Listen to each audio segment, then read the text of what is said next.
So we're 2 weeks down here at a new chapter, and I figured that we'd be getting a little bit more of Celine's crew before we start getting the Diablos members. But I do legitimately really hope Mishima doesn't have to have like a full clip of like what Diablos members are doing like over here in Elantir. But I would just like to see a panel of them showing up, because they're definitely going to be in this arc. It would be really weird to have them, have that statement right before this all started, where they're like, okay, we're going after Celine now, and then not do anything with that. It'd be really strange from a writing standpoint if Mishima ends up doing that. I don't think he will. I think they're going to be in it, but I would really like to see them just arrive. I just want to see them walk into place. Like, is there another portal? Is Suzaku going to be able to like cut a hole and like walk through it or something? Either way, like these new characters, I do really like them. I like the new introduction of essentially like a new power source, because we have like a couple already in Fairy Tail. Like there's magic, curses, the dragon power, science, but now we have this spiritual arts, which again I think is really cool. I like that we're getting that added to it, because this arc is already doing what I wish Edelus did, and that is by putting the characters in a spot that they're not at their normal states of power, like different kind of scenarios, but still similar in the base root of things. Like in Edelus, like originally they didn't have magic, whereas in Elantir they have more enhanced magic, but it doesn't change the fact that they're in a scenario where they're not at their normal capacity. And I always really wish that in Edelus the main cast would learn something that would enhance like their like powers and fights. Like Edelus to me has always been really weird, because it's in the main canon. It's like it's in the main primary areas of the series, and it's also like a main arc. It's not like Avatar or the Sun Village, where it was like a small arc just kind of opening up for a larger one.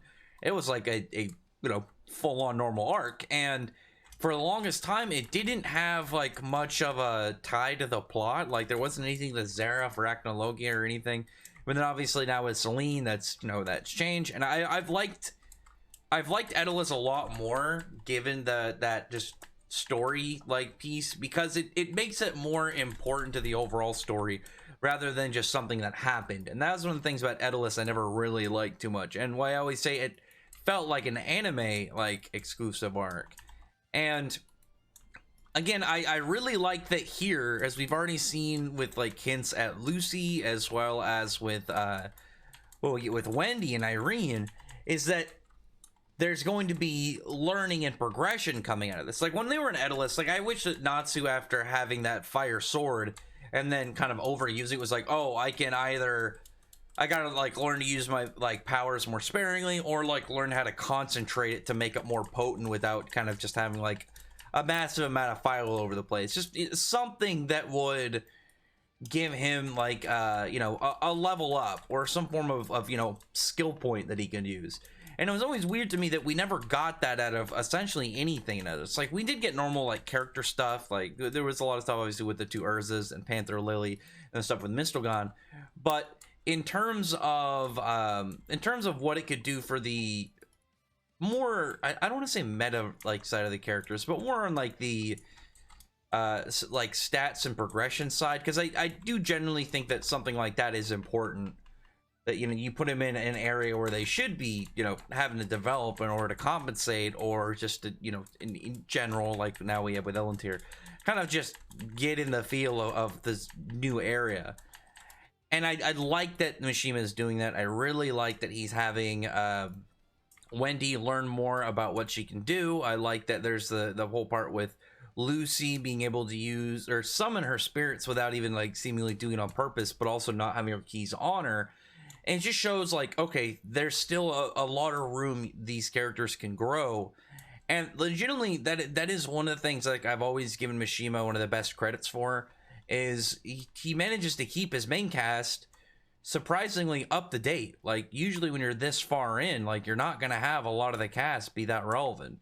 I mean, the closest we had with Mishima is Rave Master. Musica kind of fell off a little bit near the end, from a power level standpoint, but not from a story standpoint, because obviously he's still the one that makes her belt. So it's just kind of like a little bit of an odd situation. But it really just shows Mishima is always trying to make sure that none of his characters, fall behind and get into that state of it's like, why are you even here? You don't want to ever have those characters in your series, and especially characters who used to be really important, just to have them, become irrelevant. So this chapter, the whole superior thing and Wendy learning these spiritual arts, again, I really liked.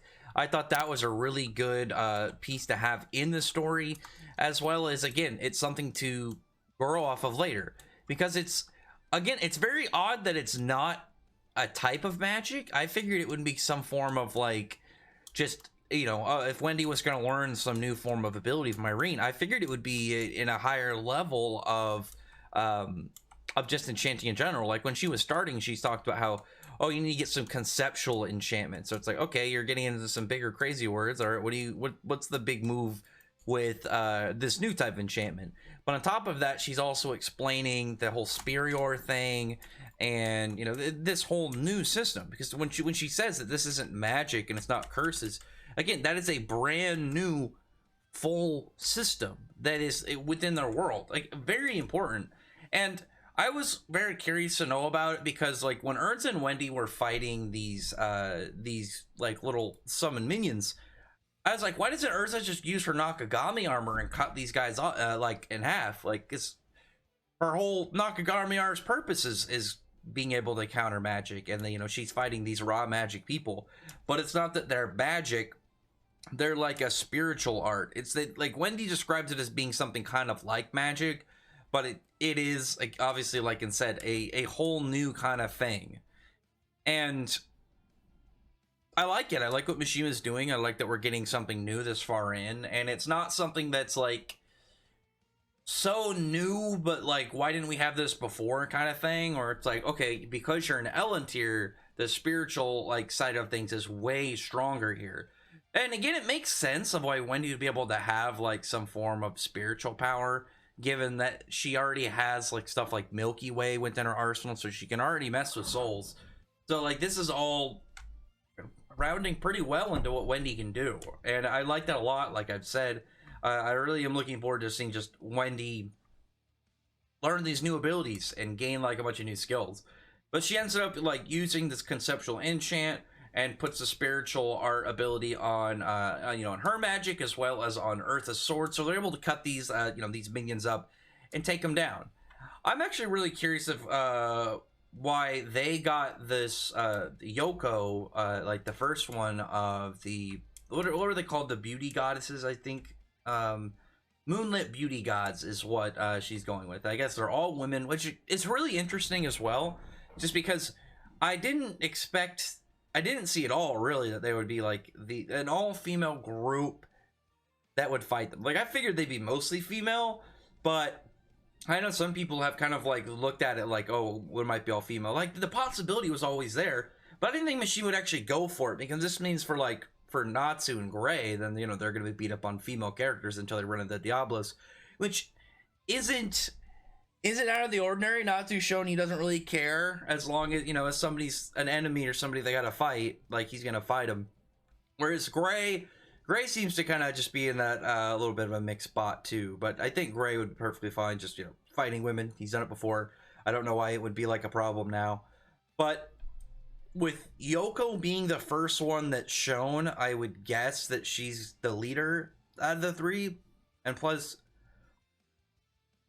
that was a thick yawn right there. Oh, I lost my train of thought. Oh, you think that, assuming that she's going against Urza, and she was the first one shown, that she's going to be the strongest. Do you like how I just had like a random yawn and then I completely lost my train of thought for a few seconds? Sucks when that happens. It's just out of nowhere, and then you never want to lose your train of thought in a ramble kind of like thing like this, just because it's everything. You just want to keep running on that perpetual talking position. But I like her character. I did think that it was funny when she called herself the Pandemonium, and I was looking at the translation. They're saying it's different in Japanese. Obviously, like it means night parade of 100 demons, and I know it from the whole yokai stuff and stuff like this, where their title is something way more set in Japanese like lore mythology. What Mishima's doing, but I did really like that it was Pandemonium is like what it went with, and then that nice little nod at Urza and the whole Pandemonium event way back in their Grand Magic games. But this whole thing, I really am hyped just to see the extent of what Celine's forces are, because it was one of the things that I really wish that Mishima did with Wall. And like all of the Spriggan, I wish they were all non-human. And I don't know why I said Wall when I meant Agil, because Agil originally, when he was drawing his concept art, he had a magic lamp like with a genie, and I always thought it would have been really cool if all of the Spriggan weren't human, because most of them aren't. Like again, a good portion of them just aren't human at all. But with Celine's crew, it seems like they're all going to be yokai, just based off the naming, and also again what the Yoko says, like they're gonna show them the essence of yokai.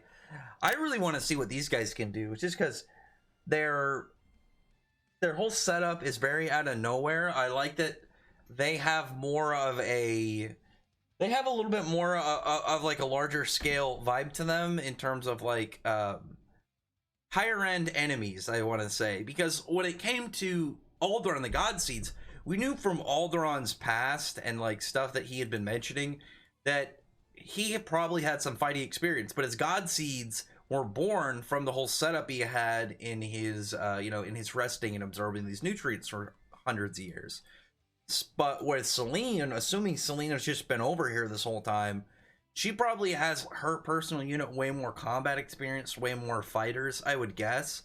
And we'll see. These guys, I would assume, though, aren't going to be the cream of the crop, kind of like of their opponents. Usually the first ones that we see aren't very powerful in comparison.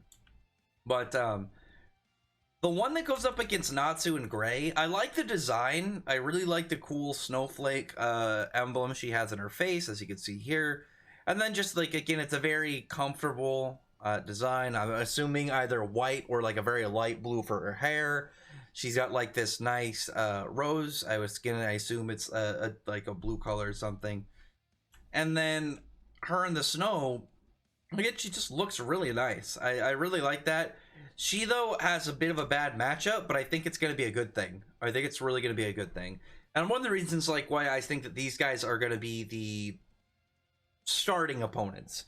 And I mean that very honestly. Like, looking at Yoko's design isn't very stand out. Like, Mishima didn't... I can guarantee Mishima didn't put a lot of effort into her design. Whereas, like, I bet he put a lot into Celine's, both Celine's human design and her dragon design. Like, again, a nine-tailed fox dragon is badass. But, like, for the most part, these other characters, rather, like, they don't have that standout of designs. And I'm guessing when Mishima draws, like, the elite members of Celine's forces, they're going to be a lot more standout. But... get another yawn. When it comes to these characters, I think they're going to be very measuring stick based, because again, first one's up first. Usually they're just there to get, be the measuring stick. They're going to get defeated, and we're going to see what they're capable of and what people in this group are capable of. Easy example, especially Jason Mishima. You look over at the group the main cast that Eden Zero just fought. They were group 6 of the B squad, and then here comes group 1, the strongest and like primary group of that branch of Neurosources. I mean, it just makes sense of why you'd have like the weaker guys in first. But this character, again, she has a bad matchup because she's against Natsu and Gray. Both counters. Like, Natsu's got the general heat that he can just kind of like stack out on her, and Gray's got Ice Devil Slang and his own, even prior to that, resistance to the cold. I'm guessing, and fingers crossed, this is going to be a character that Mishima's going to use to either have Gray or Natsu just flex. And I'm hoping it's Gray, because I've mentioned that Gray hasn't gotten really any form of like big upgrades or just additional things to his character in a long time. Like, I don't even think he's gotten any new spells. Like, Lucy's got, like, a couple, Natsu had a new form in a previous arc, but also got a new technique this arc, and he got the whole Beta Heaven stuff set up. Ursa's got her new swords. Everybody seems to really have everything new in the main cast. The only character, like, I'd say, well, actually two. If you want to say main cast adjacent, the two characters that really haven't gotten anything new are Mira Jane and Gajil. And Gajil I'd put higher on the deserves to get things pedestal more than Mira Jane, because as much as I like Mira Jane, she's weird because she's very popular. People always really like Mira Jane, but she's very rarely involved in the story. And Gajil is way more involved in both the story itself and then the overall plot. So I'd be much more happy for him to get something. Plus, I think he needs it. Like, Mira Jane even got, like, the Sayla and Allegoria forms, like, showed in Alvarez. So I think Gajil really needs a new form, or at least to show that he can use Dragon Force at will.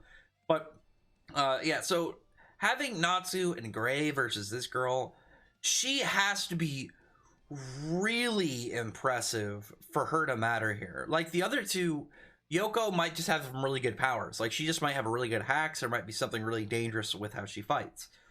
With this other character, Mimi, I'm guessing she's going to be really powerful, but she's going to probably either be more silly or done in a way that makes her, that displays that she's not the strongest. Because my guess is she's going to be one of those characters who is just very big, brute, physical force, like heavy hitting, strong, like a Kane of Karu if he was serious, is like my guess. The whole idea that Kane was, where he was this really big, lumbering wizard, where he himself was very physically strong and very capable of, but he had his voodoo. But it was the fact that he, as a character, is just such a dipshit that he was hard to ever get to do anything. He was like evilly Chia, essentially. I'm guessing this character, Mimi, she's going to be a little bit like Kane Hikaru in the concept, but not as much silly. I'm guessing she's going to not be nearly as silly. I did really like, though, the noting of, like, Lucy trying to use her sex appeal and it never works, and you have this character, Mimi, who seems like she's somewhat, like, intrigued.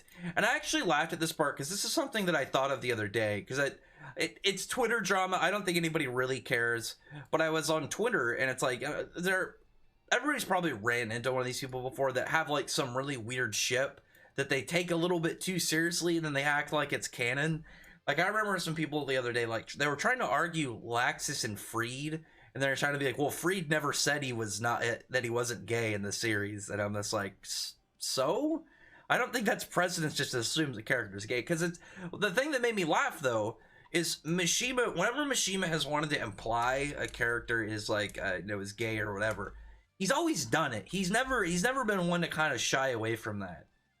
And if this Mimi character, again, like, maybe she's actually just commenting, like, maybe it's a translation thing. She's just commenting on, like, how Lucy looks really cute. I doubt it, just based off of the panel, and she's got, like, a bunch of sweat on her boobs and stuff. I'm guessing that she just, is into chicks. But again, it is funny to me that when I thought about this, like, I think only like a week ago or so, and then that was the joke that Mishima had. It was done in a joking way, but again, it proves my point. Where it's like, if he wanted to have a character, swing for the other team, he's gonna show him. Like, he doesn't care. Like, I don't think most people care. It's just like, as long as the character themselves is cool, I don't think most of us really care. But I do look forward to seeing this character. I like that she's big. Like, she's not just tall, she's massive.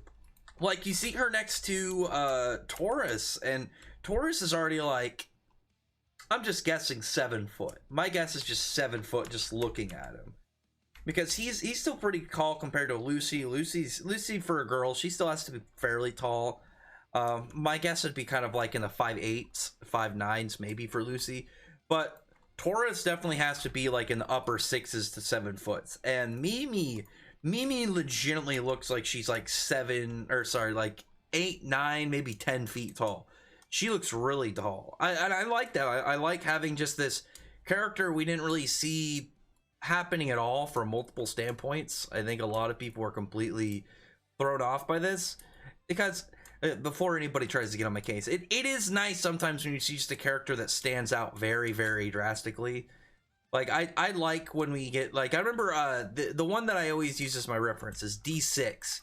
one of the Avatar members. I always really liked his design. I thought he looked really cool and really interesting, but Mishima just decided not to stick with keeping him kind of relevant. And then like Avatar got like, you know, defeated, and I was like, man, this character, it sucks. Because we usually don't get a lot of really big characters like that. Like, I know like One Piece fans are used to it, like half of their characters are that big, but we usually don't get just big jacked people. And she kind of reminds me of, I can't remember what that series, Dora, or Dororo, whatever that series is called. You know, probably some people know what I'm talking about. I've been meaning to pick it up forever, but it's got a really big, just buff jack chick like this too. And that was the first thing I thought of when I saw it, because you don't get a lot of characters like this. And I think it's interesting. I am hoping that she's not super goofy. Like Mishima opened up though with like she had a comedy bit, so I'm guessing she's going to be a little bit silly. I'm still hoping, one, I'm hoping she has a good ability. I'm hoping her magic is good. And if she's a yokai, like what type is she going to be? I'm sure there's some people that probably like can, you know, more about like the yokai lore and can just look at the, you know, her character like, oh, she's probably this thing. But I like her. I think she's interesting so far. The one again that I'm most interested in is the snow chick. What is her name? It's like Yoko I think is interesting because I just want to see generally what she's capable of. This buff chick, just because I want to see the character, I think she's interesting. But the one that I'm by far the most interested in is in this girl. What's her name? Hakune. Because she holds the most potential in my interest. Because with Gray and Natsu, I really want to see what their kind of like bulked up state is in Elentier, because that is one thing we know is you know existed in Elentier. We know that's the thing in Elentier right now. Characters are going to be stronger. They are going to have higher versions of their magic, as we've seen both with you know, with Wendy already, you know, getting new traits and new concepts to her to arsenal, as well as Lucy just being able to summon spirits without even having her keys on her, which makes you wonder like how strong is she going to be when she gets her keys back? Is she going to be able just to like you know, summon spirits en masse? Could she summon like 4 to 5 spirits at once? There's definitely some questions for her that I'm really looking forward to seeing get answered. But for me, the biggest thing is just seeing what Natsu and Gray are capable of, because theirs is going to be the weirdest, and they both have plot lines right now that involve getting stronger, though Gray wants to, and I think Natsu doesn't want to, at least at the moment. At least until he gets like a grasp on his power again. But yeah, this character, she has to be able. The thing is, like, again, you have to think of it from the story aspect of it. Like, Lucy isn't the greatest fighter because she's shown that she's actually has superhuman strength, as we've seen, like her carrying giant wooden pillars when they were rebuilding the guild right before Alvarez started. She actually has superhuman abilities. It's just like where she is at as a wizard. You know, like physical strength wise, is where like most of the main cast was way earlier. She's more in raw magic and the way that she has like a wide variety of her keys and like how smart she is at combining them and stuff. But like seeing Natsu and Gray get stronger, I really want to see what exactly theirs is going to be. Is this going to be like more widespread? Are they going to unlock new versions? Because Wendy's just unlocked a whole new branch of ability. Not even like a new magic. A whole new type of ability. Like, I'm not even calling it magic, because she compares it to magic, but the spiritual artist seems to be its own thing. Which, again, really interesting that what Mishima's doing here. And with Urza's like Wendy's going to learn a bunch of new skills and stuff. I feel like for the most part, we know what Wendy's going to do. Urza, I'm perfectly fine waiting for Urza. Like, Urza just got like some really cool upgrades to their whole guild swords, as well as like Urza, I would assume that she could just stay in like stuff like Nakagami way longer, maybe combine some of her armors more. But Natsu and Gray are my most interested ones. Gray especially because Gray hasn't got anything again in a long time, and I really think he deserves to have some form of boost. But yeah, so other than that though, I like what we're getting with Selene so far, because like I said, we've already gotten Edalus being a better arc, like just by default with like the information that we've got in Edalus. All the stuff right now with Selene, I think is in general enhanced just the story itself and everything that's going on. And we've even gotten some good just general reader questions. Like, I know a lot of people have been wondering if the dragon gods are all actually equal to each other. And then we had Celine outright say, like, one of them, if not the smartest one, I think we can assume, of the dragon god, says, oh no, we're all equal to each other, we're all around each other, we can maybe defeat one another. What happens if we get fatally wounded? Another one just finishes us off. Like, there was a lot of really good general content that we've gotten out of this arc already. Like, Celine is really cool. Again, I like these new bad guys. I am really looking forward just to the base setup of what's going on with Celine. So hype for the next chapter. Again, it's just the unfortunate 2-week wait that we all have to go through in order to get to more chapters. I'm willing to wait, but it's just going to be a bit rough, you know, going and dealing with this time lapse.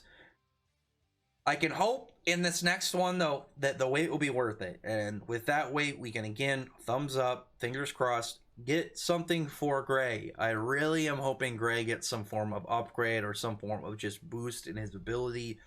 And in general, just giving Gray something I think he deserves. Like, it could be as simple as, like, giving him just a slightly more advanced version of his devil form. Or, I mean, even giving his devil form a name instead of just either calling it devil form or the fans calling it devil force or whatever you want to go with. But either way, give Gray something. Give him something to work with. But other than that, though, comment below, thumbs up the video, but friend the like button, subscribe button, and check out my other videos. Other than that, I appreciate everybody's already subscribed, and I thank you all for listening. Bye.